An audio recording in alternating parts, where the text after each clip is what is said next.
Leila Fisher, Ho. After a 2-hour drive through the misty, darkly beautiful rainforest of Washington State's Olympic Peninsula, we come to the Ho Indian Reservation, a mere 443 acres perched at the edge of the Pacific. Just before the 2-lane blacktop gives out onto the beach, we stop and knock at the door of a small frame house. Come on in. Within, in the sparsely furnished living room, Ho elder Leila Fisher sits in a well-worn armchair, her fingers deftly weaving one of the straw baskets she's noted for. She can't imagine why 2 strangers would want to talk to her, and she suggests we go out on the beach where a feast and powwow has just begun. Through the open windows we can hear the sound of a faraway drum and distant voices singing. They're singing songs of the earth. I'm too weak to go out there with them, but I love hearing the children's voices sing those songs. I help teach them, you know. They're my children. All children are my children. I teach them the songs and whatever else I can. That's what grandmothers are for, to teach songs and tell stories and show them the right berries to pick and roots to dig, and also to give them all the love they can stand. No better job in the world than being a grandmother. Now you boys get out there before the food's all gone, but before you go, I'll tell you just one little story. It's one of my favorites, and it's true. Did you ever wonder how wisdom comes? Without taking her hands from her weaving or even looking up to see if we're listening, she continues. There was a man, a postman here on the reservation, who heard some of the elders talking about receiving objects that bring great power. He didn't know much about such things, but he thought to himself that it would be a wonderful thing if he could receive such an object, which can only be bestowed by the Creator. In particular, he heard from the elders that the highest such object a person can receive is an eagle feather. He decided that was the one for him. If he could just receive an eagle feather, he would have all the power and wisdom and prestige he desired. But he knew he couldn't buy one, and he couldn't ask anyone to give him one. It just had to come to him somehow, by the Creator's will. Day after day he went around looking for an eagle feather. He figured one would come his way if he just kept his eyes open. It got so he thought of nothing else. That eagle feather occupied his thoughts from sunup to sundown. Weeks passed, then months, then years. Every day the postman did his rounds, always looking for that eagle feather, looking just as hard as he could. He paid no attention to his family or friends. He just kept his mind fixed on that eagle feather, but it never seemed to come. He started to grow old, but still, no feather. Finally, he came to realize that no matter how hard he looked, he was no closer to getting that eagle feather than he had been the day he started. One day, he took a break by the side of the road. He got out of his little Jeep mail carrier and had a talk with the Creator. He said, "I'm so tired of looking for that eagle feather. Maybe I'm not supposed to get one. I've spent all my life thinking about that feather. I've hardly given a thought to my family and friends. All I cared about was that feather, and now life has just about passed me by. I've missed out on a lot of good things. Well, I'm giving up the search. I'm going to stop looking for that feather and start living.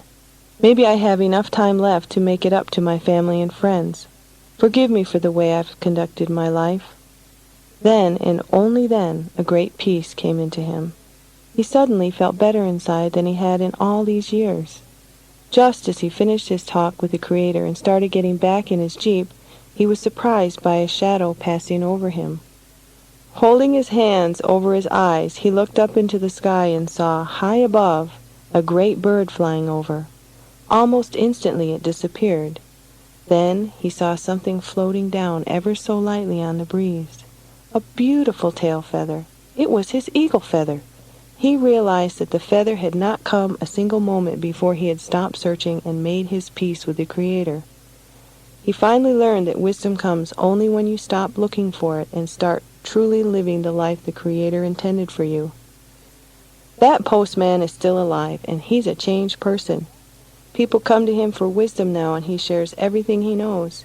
Even though now he has the power and the prestige he searched for, he no longer cares about such things. He's concerned about others, not himself. So now you know how wisdom comes?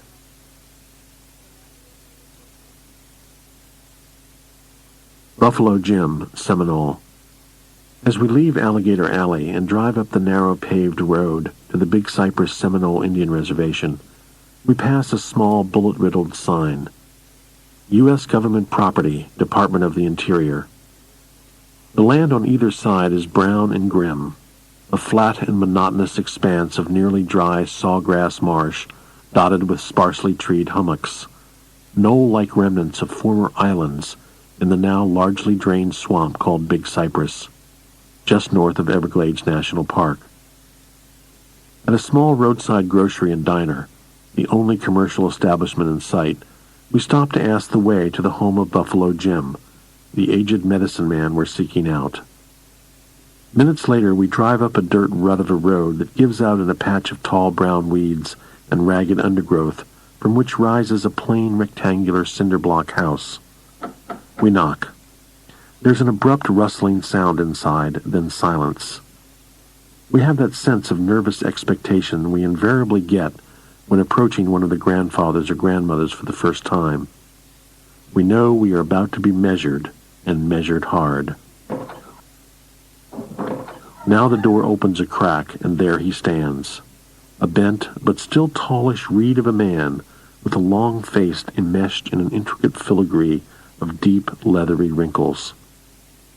Almost all we know of Buffalo Jim is contained in a few faded newspaper clippings from the early 1970s, when he took part in a brief-lived federal program to help young Seminole apprentices in the fast-dying traditional healing arts. Because he speaks little English, his words must be translated for us from the Miccosukee language by Joe Jumper, Buffalo's understudy in herbal matters for many years. We would later learn with great sadness of Joe's untimely death in middle age in 1987.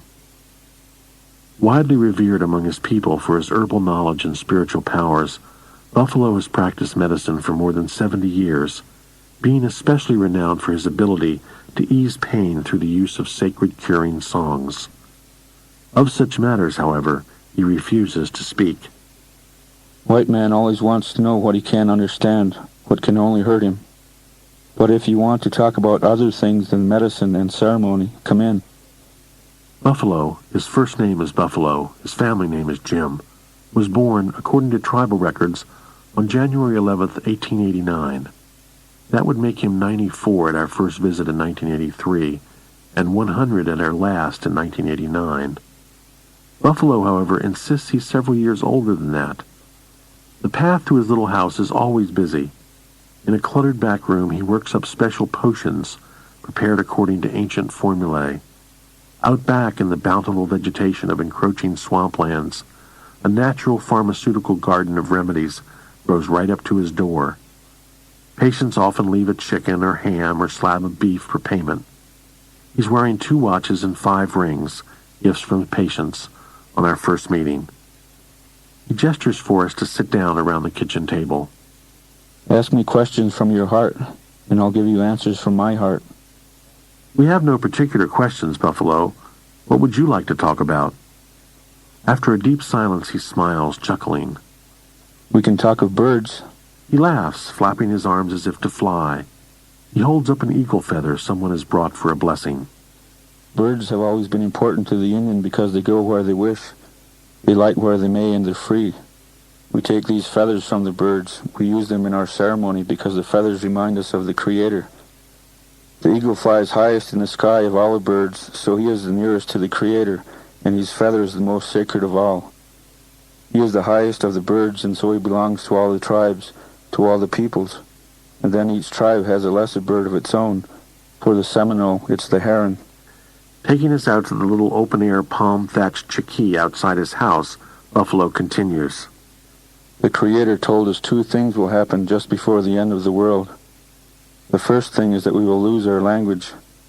That will be one of the signs. And already, you see, the children cannot speak the old language anymore. And the second sign is that we will forget how to make our sacred fire. No one really knows how to do it anymore. They may try, but they don't really know if they're doing it the right way, the way the Creator taught us long ago. I can barely remember how the old ones did it. I was just a boy then in the 1890s. Here, let me see if I can show you. To demonstrate how the Old One struck the spark from flint to light the sacred fire, Buffalo takes an aluminum fork in one hand and a rock from the ground with the other. He lifts the fork above his head and brings it down sharply against the rock. He manages only to skin his thumb. Later we bring a flintstone from a museum, hoping perhaps he can strike a spark to restart the symbolic sacred fire. Still, something is missing. The steel piece to make the spark.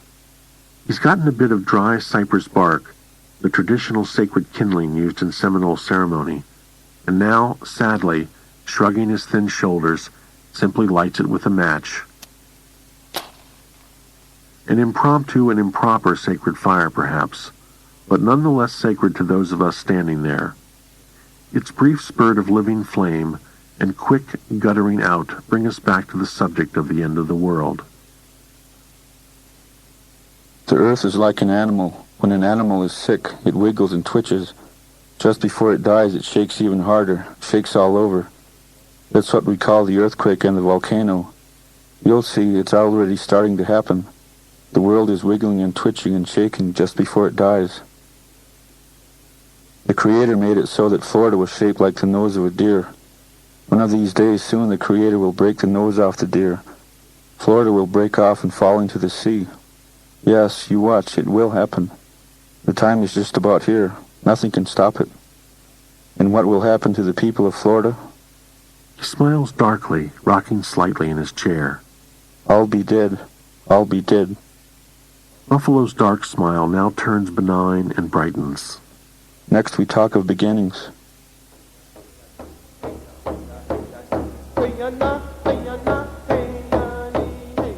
In the beginning, the world had no land, only water. The Creator came down here, but there was nowhere to walk. Then he saw a little bass swimming around down in the water. The bass was tired of swimming all the time. He wanted to rest. So he started diving down to the bottom, getting a grain of sand and putting it on a pile of other grains of sand. After a long time, the pile of sand came up above the surface of the water, and the little bass could rest on it. That gave the Creator an idea, because he was tired of waiting around in the water. So he told the bass, "You go down again and bring me up 4 grains of sand." And the bass did it. Then the Creator saw a sea cow, a manatee, and he told her, "Take one of those grains of sand and hit it with your tail to the west." So the sea cow hit the grain of sand with her tail, and it rolled out to the west. And where it rolled, the land formed behind it. And as the land formed, there was thunder, and the world shook. Then he told the sea cow, "Take the second grain of sand and hit it with your tail to the south." She did it, and again the land formed and the thunder shook. Then she did it with the 2 other grains of sand, to the north and to the east. That was how the world started. After the Creator made the land, he sent out the woodpecker to take a look. The woodpecker, he flapped his wings up and down, sharp and hard like this. When he flew over the land, his wings hit the ground, and that was how the mountains were created. The Creator sent the buzzard out for a look too. The buzzard, he flies flat with his wings out like this. Where his wings hit the ground, that was where we had the flat land and the valleys. Another animal was the raccoon. When the world was made, the Creator told all the creatures not to walk on the surface of the earth until the ground dried and got hard. But the raccoon didn't listen. He started digging in the soft land for crayfish. That was how the swamps were created. The Creator got mad at the raccoon and yelled at him that he wasn't supposed to do it. The raccoon started crying. His hands were black from digging in the mud, and he wiped his eyes like this. That was how the raccoon got his black eyes. After the Creator made the animals, he decided he would make man. Just like in the Bible, he took the clay and breathed into it and created man. The Bible says he breathed into his nostrils, but we believe he breathed into his mouth. And the man started to breathe and became a living thing. Then the Creator gave him knowledge and wisdom, everything a man was supposed to have. But the man, he wasn't happy. He walked around the place with his head hung down. One day the Creator said, "I know why you're not happy. You're lonesome, that's why." So he put a deep sleep on the man, and he took his bottom rib and made a woman out of it. And he put the woman right beside the sleeping man. When the man woke up, he felt over like this with his hand and realized there was a person lying beside him. He felt some more and he realized it was a woman. So when he realized this, he began to smile. And the woman, she smiled at him too. And that was where love began.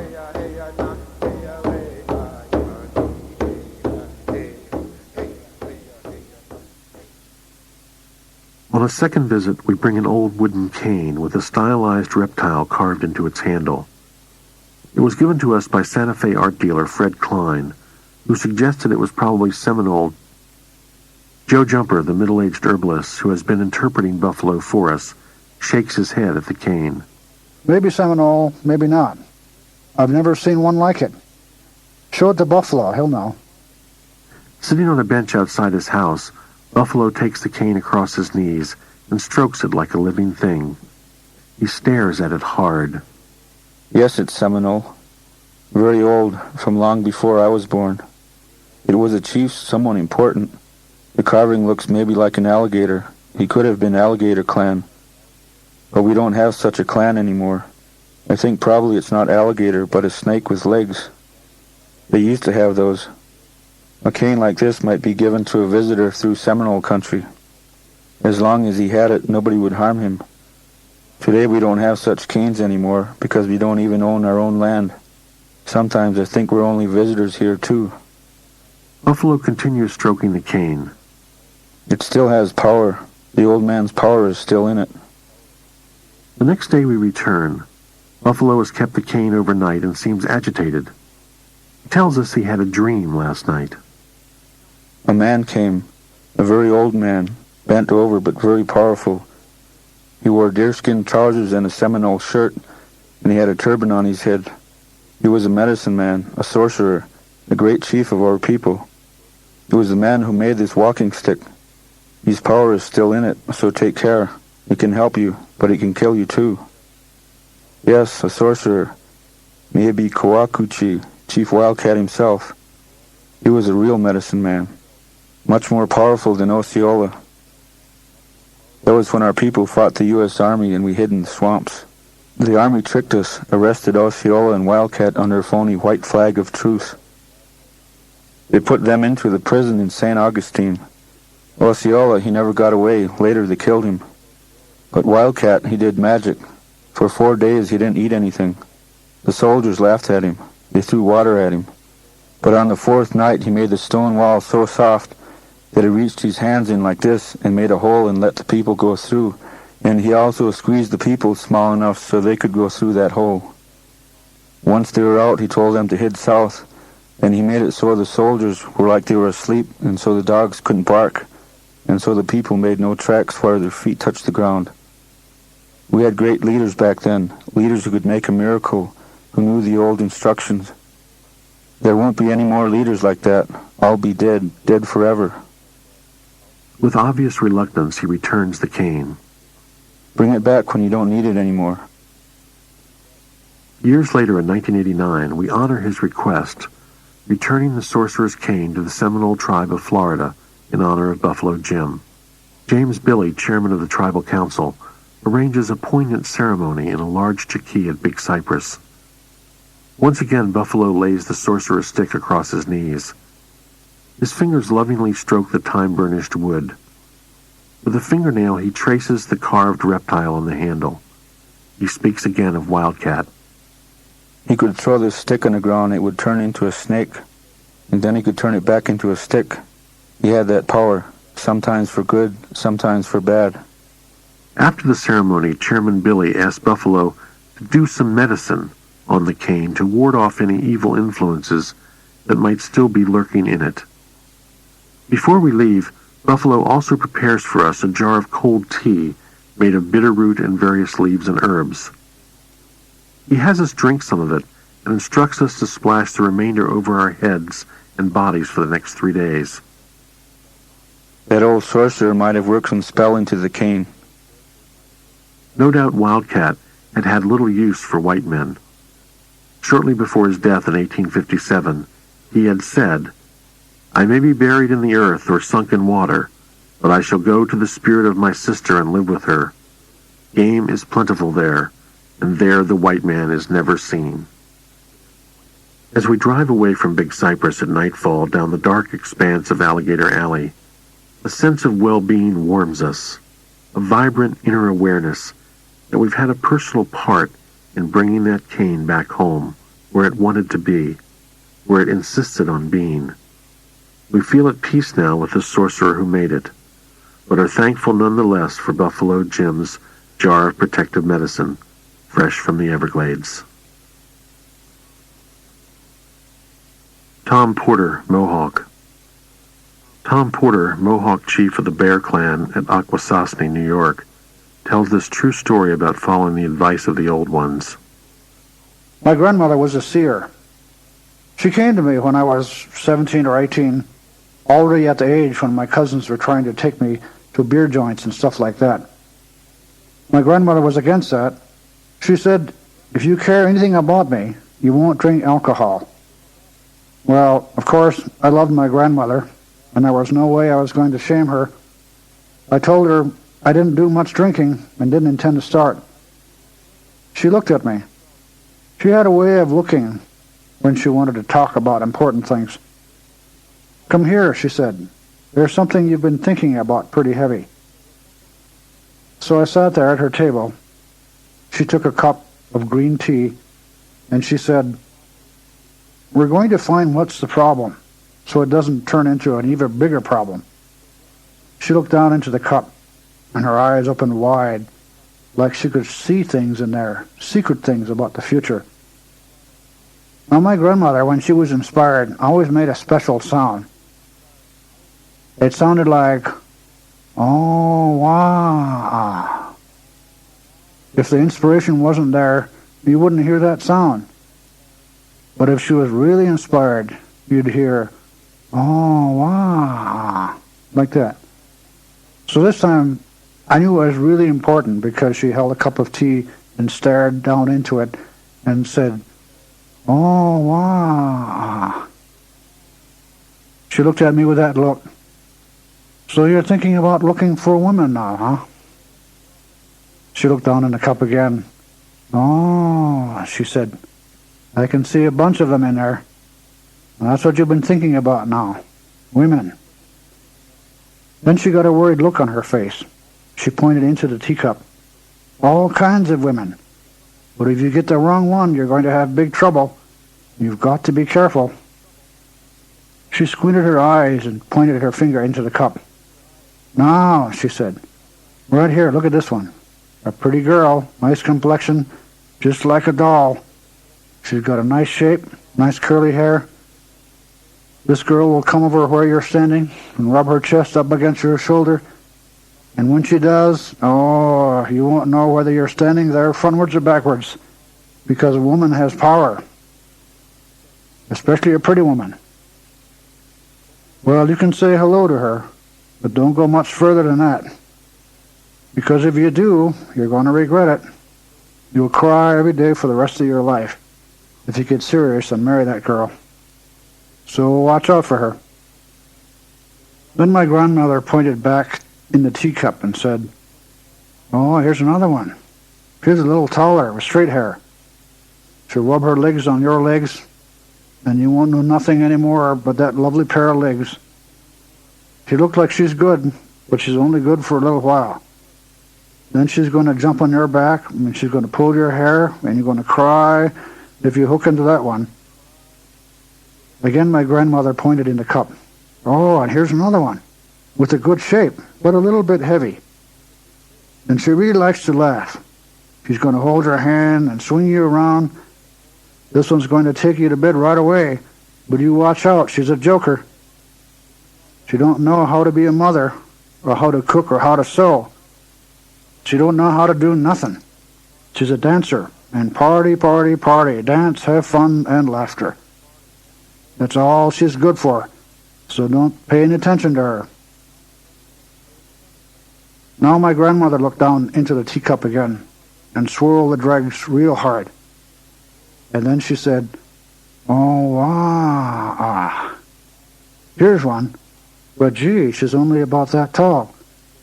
This one's got black hair, jet black hair. And she sits on her hair when she sits down. Oh, she's got a nice shape, too. Small but nice. She's standing all alone on the road, and she's not going to jump on you. She can cook anything, real Indian food, too. She can sew your clothes out of nothing, fix your stocking, and she likes to work all the time. She doesn't like to talk much. She's the one for you. I asked my grandmother, where does she live? Does she live over in Snai, or St. Regis, or Cornwall, or maybe Racket Point? My grandmother said, no, she's not from this place. She comes from quite a distance from here. Well, I said, she must be an Onondaga girl. Is she Onondaga? No, my grandmother said, it's way towards where the sun goes down. You wait for that one. But it's not going to be next month. Not next year. Not 2 years. It's going to go maybe up to 10 years. But if you can wait for that one, you will never cry all your married life. And you'll be happy. You'll never fight. You will have a perfect life together. If you can just wait. And when you see this girl, she'll be walking on the road. And you will know her just like that. You will know that's the one. Well, just like she said, that's how it happened. I met the girl who was laughing and laughing all the time. I met the one who put her chest on my shoulder. And I met the one who rubbed my legs with hers. I met them all. And I just narrowly escaped every one of them. I was supposed to get married 3 times, and each time, as it came close, it never came about. Mostly because of my belief in the Longhouse religion, the old religion. 2 of the girls were Christian. One was even Longhouse, but she wouldn't commit the way I was committed. So I didn't marry any of them. I just waited. Years went by, and I thought maybe I'd never marry. Finally, one day, some guys and me were driving a mobile home down to Oklahoma to have a meeting with Choctaws. We were driving one of the Choctaw men home from the meeting, and on that road we saw 2 girls walking. We drove by, and they looked up, and right away I said aloud, "That's my wife, right there."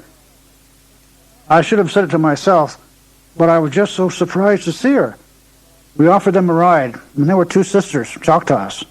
They were very shy, and so was I. It turned out the girl's brother was going to ride down with us to Louisiana. The sisters began to cry when we got ready to go. I'd been making a beadwork necklace, and I just gave it to her, the one I knew would be my wife. Her name was Alice. When I did that, a big tear came down her cheek. When we got to Louisiana, her brother, who couldn't write too well, said to me, "Tommy, can you write a letter for me to my mother and let her know I'm all right?" He told me what he wanted to say, and I wrote it. Then I added a little piece of paper to his sister. "Hello, Alice. I hope you get this letter and everything's fine. That's all." Then a letter came back from the brother, and there was a note in there to me from Alice. It said, "Hello, Tom. I got your letter. Everything's fine. From Alice." And that's all. So I wrote back again. This time I said, "Hello, Alice. I got your letter, and I'm glad everything's fine. But this time, I want to know if you're going to marry me. From Tom." About a week and a half later, I got another letter. It had a $10 bill in it. The letter said, "Hello, Tom. That question you asked about getting married, I would like to. But I have to have a meeting with all my mother's sisters and brothers, and they have to agree. Then I have to ask my father. If they all say yes, I will marry you. But if we get married, I want to get married Mohawk style, not Choctaw style, because the Choctaws drink too much at their wedding ceremonies. And you say that Mohawks don't do that. Meantime, here's $10. If you see some pretty material for a Mohawk wedding dress, buy it." From Alice. Well, you know, we'd never even held hands. But I didn't have any doubt she was one my grandmother saw in the teacup. So I got the material, a beautiful navy blue velveteen, and I made all of her wedding dress. We still got it at the house. By the time we got back to Akwesasne, I had finished the whole wedding dress. I told my mother, "Ma, I found the woman I want to marry." I was 26 years old, and I said, "It's up to you. In our way, if your mother says no, you can't marry. You have to have your mother's consent. And in my case, my grandmother's." My mother said, "Well, you're old enough. You should know your own self." Next, I went to my grandmother, and I said, "Grandmother, I finally found that woman." And she said, "Ah, you mean that real Indian one? Well, you waited long enough. She must be the one." So my aunt went to meet Alice's mother, get their family agreement, and make the arrangements for the wedding. And they decided on a date, November 7th, 1970. Then one of my relatives died, so we had to cancel it. We set the date again, and then another relative died, and we had to change it again.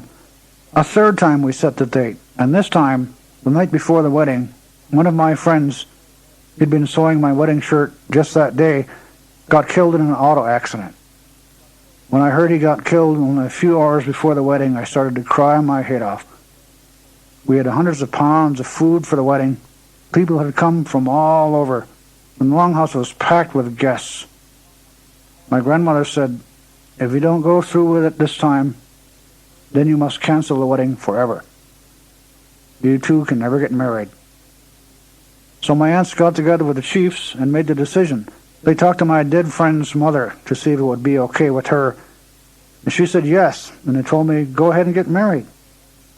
The wedding was scheduled for 11 a.m. Before it started, my friend's mother stopped by and asked me if I could dress him in his burial clothes. I took my red wedding shirt, the one he had sewn and admired so much, and we dressed him in it. I didn't get to the longhouse for the wedding ceremony until 2 p.m., and everybody was crying. It was the saddest wedding there ever was. After the wedding, we went right with all the food to sit all night at my friend's wake. Next day, he was buried in my red wedding shirt. Been married 20 years now, got 4 kids, and we never fought. We never argue. If I have to go to Onondaga and come home at 2 in the morning, my wife's there to open the door, smiling. She makes me a sandwich. And never do I hear, "Where the hell have you been?" She says, "You must be tired now." It's always like that. So I'm glad I listened to what my grandmother told me. That's why I always say, follow the old one's advice.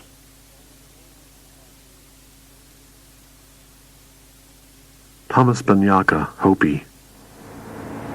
"Here's where we go off the map," Thomas Banyaka Jr. announces as we head up a barely visible track through rough scrub brush into one of the most sacred landscapes in America. In Hopi belief, part of the very center of the universe. This is Big Mountain on Black Mesa in northeast Arizona, where ancient sacred ceremonies are held that determine not only local rainfall, but the very balance and harmony of nature itself. We've come out to talk to Thomas Banyaka Sr., the famed interpreter of the Hopi prophecies, in New Arabai on the third Hopi Mesa. But first his son takes us on a mandatory tour of nearby Big Mountain in the so-called joint use area, 1.8 million acres of high desert plateau where Navajo herders have lived on little-used Hopi land for generations. In 1972, the U.S. Congress passed Public Law 93-531, mandating that the Navajos in the joint use area be relocated, ostensibly so Hopis could have the use of their own land. What seemed to an unknowing American public an eminently practical solution to the so-called Hopi-Navajo land dispute turned out to be the biggest forced relocation of human beings in the United States since the Japanese internment of World War II. It involved the erection of a 285-mile barbed wire fence and the compulsory removal of more than 10,000 Navajo traditionalists to their side of the fence. When Navajo elders raised their shotguns to stop the fencing crews in the early 1970s, thousands of Indian and white supporters, including most traditionalist Hopis, joined a Stop the Relocation movement, which is still flourishing today. By 1990, 4 years after our first visit, and the original 1986 deadline of Public Law 93-531, some 250 Navajo traditionalist families still hold tenaciously to this land where our umbilical cords are buried. "If you want to talk to my dad," Tom Jr. explains, "you'll have to understand about Big Mountain. White man just calls it joint use area. He doesn't realize this place is a cathedral. It's our Jerusalem. It's also got some of the world's biggest deposits of coal, uranium, and oil shale. And that's why the big mining companies got Congress to pass a law relocating the Navajos who've lived out here for hundreds of years. They bill the whole thing as a Hopi-Navajo land dispute, and they get their puppet tribal councils to go along with it. But everyone knows why they want the Indians off the land, so they can get what's under it. Nobody's being fooled, but lots of people are being hurt. In a weathered one-room house far out in the scrub, we visit 3 Navajo families living under a single sagging roof. An old grandmother, tears in her eyes, flails the air at the sight of us and starts half screaming, half crying in Navajo. Your government. They stopped the water. They won't let us build a new room or even fix a broken window pane. They took our sheep so we can't make wool for rugs and blankets anymore. They try to kill us off, but they never will. We swing back through the scrub and up to Third Mesa for the first of several visits with Thomas Banyaka Sr. It was in 1948 that the elders of Third Mesa appointed Banyaka and 3 other young men as their ears and tongue to tell the outside world of certain direful warnings contained in the Hopi prophecies. These warnings involved a house of mica, interpreted as the United Nations, and a gourd full of ashes, interpreted as the atomic bomb, and pointed to an inevitable universal conflagration, or purification, unless humankind changed its destructive ways. Now in his early 80s, Thomas Banyaka, the only surviving interpreter of the original 4, remains one of the foremost spokesmen of the traditionalist Indian movement.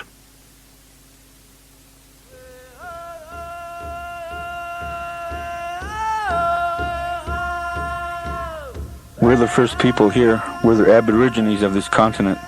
We live here with the permission of the Great Spirit.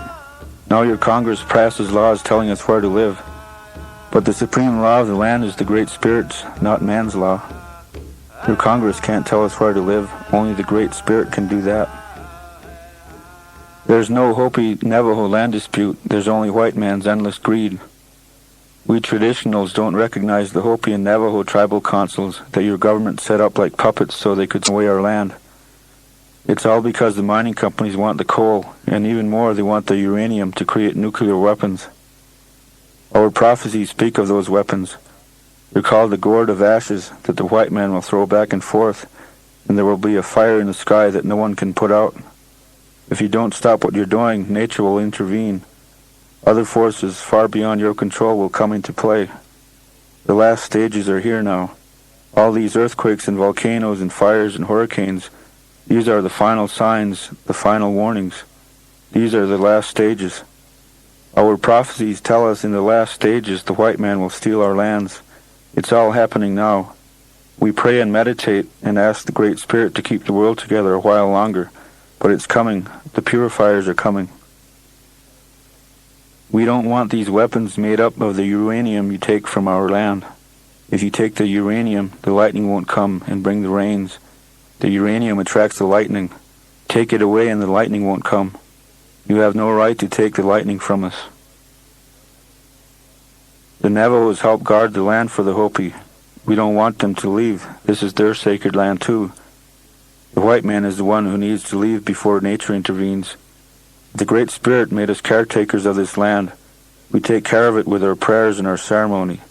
Now you poison it and rape it and destroy it with your strip mines and uranium tailings and power plants, all on sacred land. And you try to chase the last few Indians off so you can do your dirty work. You ask me what you can do, I'll tell you. Repeal Public Law 93-531. We didn't pass it, you passed it. It's not our law, it's your law. It's your shame, not ours. You created it, now you repeal it. There's still time. Tell your president, tell your senators, tell your congressmen. They must repeal this genocidal law. Let us live in peace and harmony to keep the land and all life in balance. Only prayer and meditation can do that. Our prophecies tell of white people. They were once our brothers who went away to the east. They learned all about inventions there. They were supposed to come back here with the inventions and help us to a better life.